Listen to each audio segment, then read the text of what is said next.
Many investors claim that to learn about investing, it's enough to read Buffett's letters to shareholders.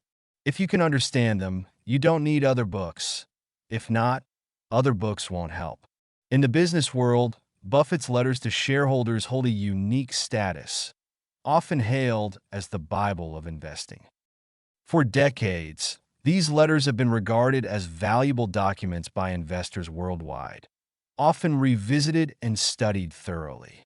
This issue features Buffett's 1958 letter to partners, a year when the Buffett Partnership achieved its highest market gain during the investment period, with an average index increase of 38.5%.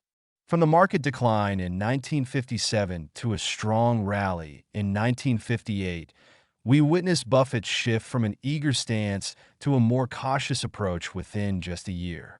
In this letter, we also get a glimpse into how Buffett views the market and makes investment decisions when valuations are high. Buffett elaborates on his strategy in the letter, focusing on undervalued stocks and prioritizing defensive investments rather than chasing market trends. He emphasizes that he does not predict the market but aims to enhance returns by identifying undervalued opportunities, believing that his portfolio will outperform during bear or sideways markets. The following is the full text of the 1958 partnership letter from Warren Buffett. The general stock market in 1958. A friend who runs a medium-sized investment trust recently wrote, "The mercurial temperament, characteristic of the American people, produced a major transformation in 1958, and exuberant would be the proper word for the stock market, at least. I think this summarizes the change in psychology dominating the stock market in 1958 at both the amateur and professional levels. During the past year, almost any reason has been seized upon to justify investing in the market. There are undoubtedly more mercurially tempered people in the stock market now than for a good many years, and the duration of their stay will be limited to how long they think profits can be made quickly and effortlessly.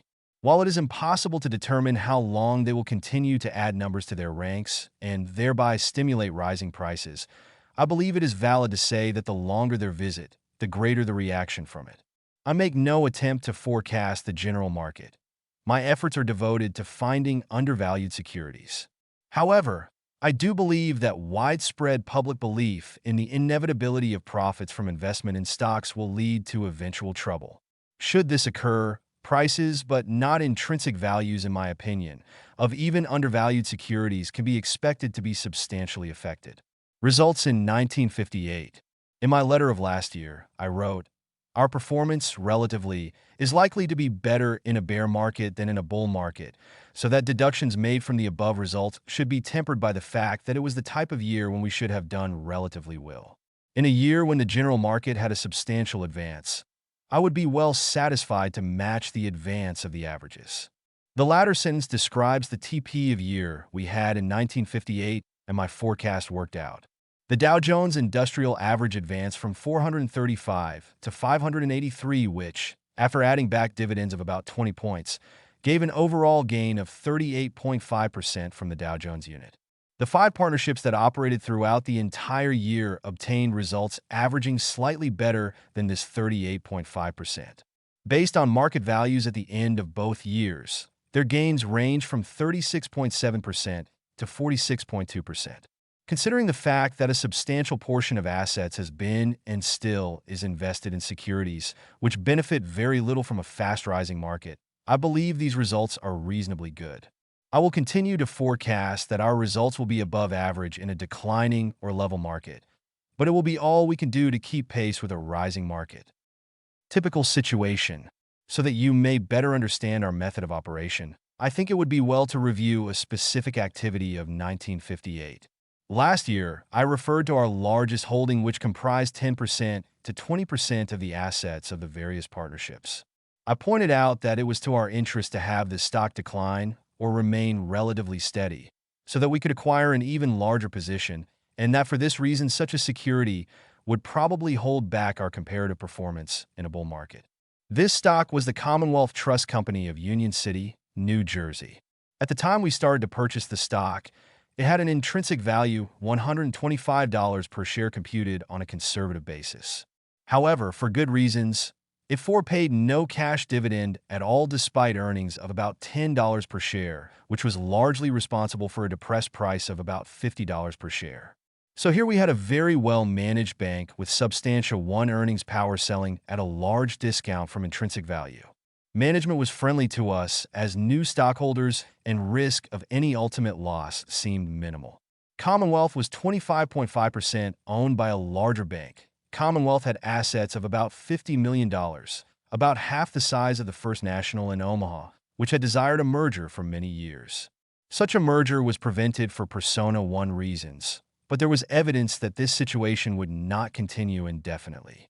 Thus, we had a combination of, number 1, very strong defensive characteristics, number 2, good solid value building up at a satisfactory pace, and number 3, evidence to the effect that eventually this value would be unlocked, although it might be 1 year or 10 years.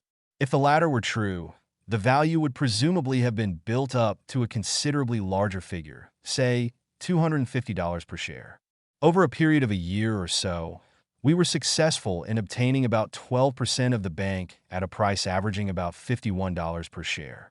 Obviously, it was definitely to our advantage to have the stock remain dormant in price. Our block of stock increased in value as its size grew, particularly after we became the second largest stockholder with sufficient voting power to warrant consultation on any merger proposal one.